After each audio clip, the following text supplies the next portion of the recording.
આપકી અદાલતમાં film star થી મહામંડલેશ્વર બનેલ મમતા કુલકર્ણી પર આરોપ છે કે એમને મળેલ સફળતાનો ઘમંડ થઈ ગયો છે.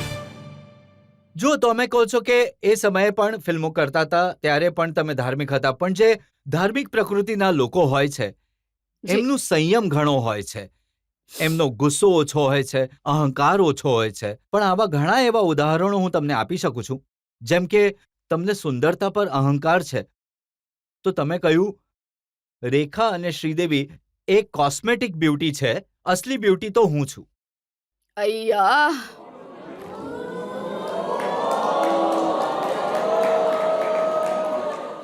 નહીં, આ સદંતર ખોટું છે. મને કહો ક્યાંથી શોધી કાઢ્યું આને? નહીં, આ એકદમ ખોટું છે, એકદમ ખોટું છે. એ વખતે શું હતું ખબર છે તમને? We have to use that Stardust celebrity. અને ઘણી કંટ્રોવર્સી થતી હતી એ વખતે. એ વખતે કંટ્રોવર્સી સેલિબ્રિટીમાં આવી હતી.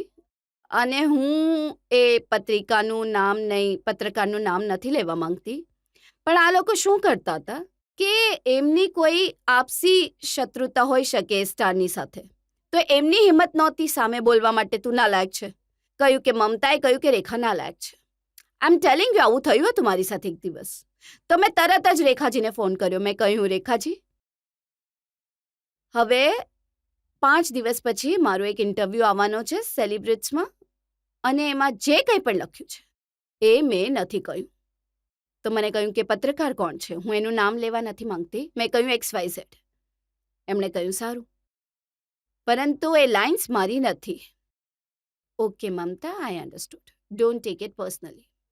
એક દિવસ કાજોલ, જ્યારે હું કરણ અર્જુનની શૂટિંગ કરતી હતી, આવીને ધડાધડ મારા રૂમમાં મેકઅપમાં હું હતી, ધડાધડ હું ચોંકી ગઈ. તો ખોલ્યો દરવાજો.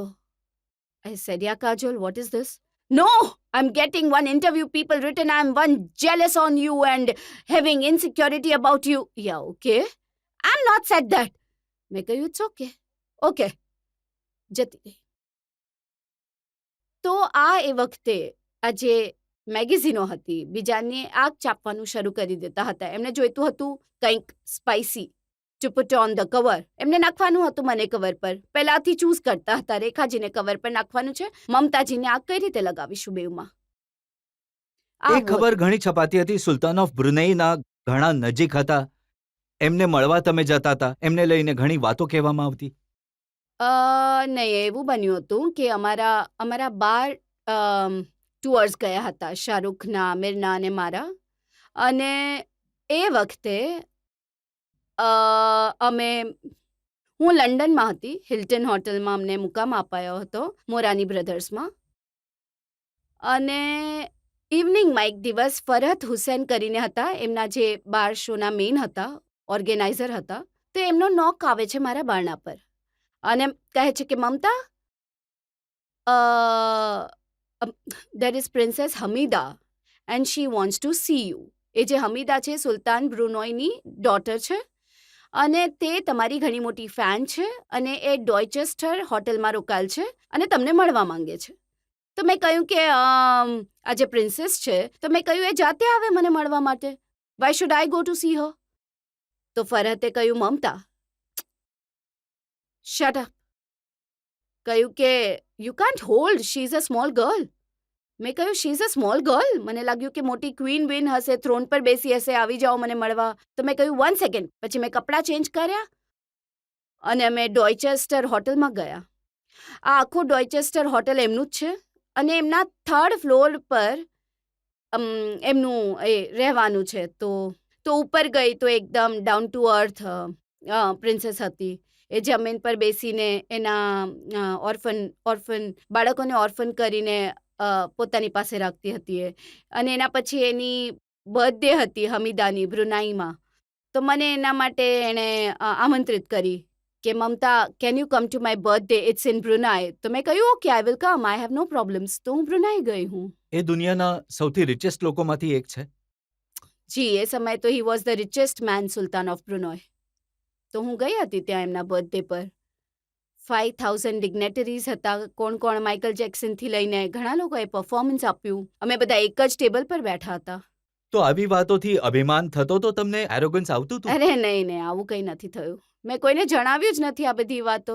કારણ કે પછી આ તો- કેટલા લોકો છે, અમીષા પટેલ, એમણે કહ્યું કે મોરિશિયસમાં મને ગાળો આપી દીધી, ઝઘડો કર્યો, મારામારી થવા લાગી હતી. એકચ્યુઅલી એવું બન્યું હતું કે એ એડ અમારી શૂટિંગ ચાલતી હતી 5-6 દિવસ, અને સાંજે એક સમય એવો હતો જ્યારે અમે બધા બેસતા હતા જમવા માટે. તો એક બુફે હતું and there was only one non-veg item kept and there was no label to the item. તો મેં ઉઠાવી લીધું નોનવેજ અને હું ખાઈ રહી હતી. તો મિસ્ટર બજાજ મારા સાઈડમાં બેઠા હતા બાજુમાં, અને હું ચાવતી હતી એક સાઈડથી. ચાવાતું જ નહોતું, એને બ્રેક જ નહોતું થતું. તો મેં કહ્યું બજાજજી, and that was only one nonveg kept. તો મેં કહ્યું excuse me, can you tell me what was the meal? મને લાગ્યું કંઈક જૂનું હશે માટે it's not beating properly in pieces. તો મને કહ્યું કે આ ડિયર મીટ છે. તો મેં કહ્યું ડિયર મીટ? તો મેં કહ્યું બજાજજી, તમારે એક કામ કરવું જોઈએ, ત્યાં લેબલ લગાડવું જોઈએ. માણસ ચિકન ખાય, મટન ખાય, ડિયર મીટ કોણ ખાય? તો મેં કહ્યું can you put next time label? And I told him so softly, I said put dear. આ સામે હતી કોઈ નવી છોકરી હતી, મને નથી ખબર કોણ, અમીષા પટેલ.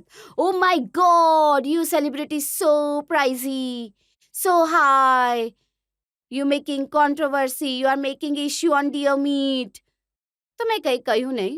તો મેં બસ એને આમ લુક આપ્યું, આ કોણ વચ્ચે આવી ગઈ બે લોકો વચ્ચે? લાઈક યુ નો, રાકેશ રોશન અને શાહરુખ ખાન કંઈક વાત કરે છે અને ત્રીજો કોઈ જેની બસ શરૂઆત થઈ હોય બોલિવૂડમાં ને એ વચ્ચે બોલતો હોય, કેવું ફિલિંગ થાય? મારી તો હિંમત ન થાય જો શાહરુખ ખાન અને રાકેશ રોશન વાત કરતા હોય અને મારું કાંઈ અસ્તિત્વ ન હોય એ સમય, મારી કોઈ સ્ટેન્ડિંગ નહીં, અને હું બેની વચ્ચે આવી જાઉં, અને એ પણ on a issue which was તમે વેરી એવું કહ્યું હતું કે નોનવેજ. તારી ઓકાત ના, નથી, ના, મારી ના, ના, 15 લાખ નહીં ફીસ છે અને તારી 1 આ લાખ. મારી નથી. આ મારી જે સેક્રેટરી હતી એ વખતે, એણે કહ્યું કે હુ આર યુ? હવે શું વાત થઈ ગઈ એ મને નથી ખબર, સિરિયસલી મને નથી ખબર. તો હું આ નહીં કહું કે એણે શું કહ્યું, એણે શું ન કહ્યું, આ બે વચ્ચેની વાત છે. She said you stay away, it's not a conversation between you. સૌથી મોટી કોન્ટ્રોવર્સી અને સૌથી મોટા એરોગન્સની વાત થઈ રાજકુમાર સંતોષી સાથે. જી. એમણે કહ્યું કે મને મમતાએ અંડરવર્લ્ડથી, દાઉદ ઇબ્રાહિમથી ધમકી અપાવી. નહીં, મારું અંડરવર્લ્ડ સાથે કોઈ લેવા દેવા નથી. દાઉદથી ક્યારેય મારી મુલાકાત જ નથી થઈ, પ્રશ્ન જ ઊભો નથી એક થતો. જગ્યાએ એવું પણ લખ્યું કે મમતા કુલકર્ણીએ આરોપ લગાડ્યો કે રાજકુમાર સંતોષીએ સેક્સ્યુઅલ ફેવર માંગ્યું હતું રોલના બદલામાં. જો આ બોલિવૂડ ઇન્ડસ્ટ્રી છે, ઓકે, અહીં આવું બધું થતું રહે છે. હવે હું જો યાદ કરું આટલા વર્ષોને, એવું સ્વાભાવિક નથી કે અમે એક મહિના સુધી શૂટિંગમાં જઈએ છીએ. એવું ના બની શકે તમે એકબીજાને સારા લાગો, ગમવા લાગો. એવું જરૂરી નથી કે નહીં, બની શકે લાગ્યું પણ હોય તો ઇટ્સ વેરી નોર્મલ થિંગ. પબ્લિકમાંથી એક બે સવાલો હજી લઈ શકીએ? સાધ્વી બનવાનો તમારો નિર્ણય મેન્ટલ પીસ માટે છે? કેમ કે તમારા ઘણા બધા ઇન્ટરવ્યૂઝમાં અમે સાંભળ્યું છે, જોયું છે કે તમારી પ્રોફેશનલ લાઈફ તો ઘણી સક્સેસફુલ રહી છે, બટ પર્સનલ લાઈફ થોડુંક એક અનલકી વાળું ફેક્ટર રહ્યું છે. એવું જ તો હોય છે ને, ક્યાંક ને ક્યાંકથી તો લાત મળવી જોઈએ. ત્યારે જઈને માણસ કહે છે કે ઘણું થઈ ગયું, આ પણ જોઈ લીધું, આ પણ જોઈ લીધું, હવે ભગવાનને જોઈ લઈએ. તો હવે કોઈ પર્સનલ લાઈફ બચી છે કે નથી બચી? કંઈ નથી બચ્યું મારું. કોઈ તો હતું પણ નહીં મારી ફેમિલીમાં, બધા ગુજરી ગયા. મારા પપ્પા ગુજરી ગયા, પણ હું નહીં ગઈ, કેમ કે આ આવી જ હોય છે તપસ્યા, એક જગ્યાએ કરવાની હોય છે. બ્રહ્મચર્યનું વ્રત મેં ધારણ કરી રાખ્યું હતું, એને 12 વર્ષ નિભાવવું પડે છે, ત્યારે જઈને કંઈક સિદ્ધિઓ પ્રાપ્ત થાય છે.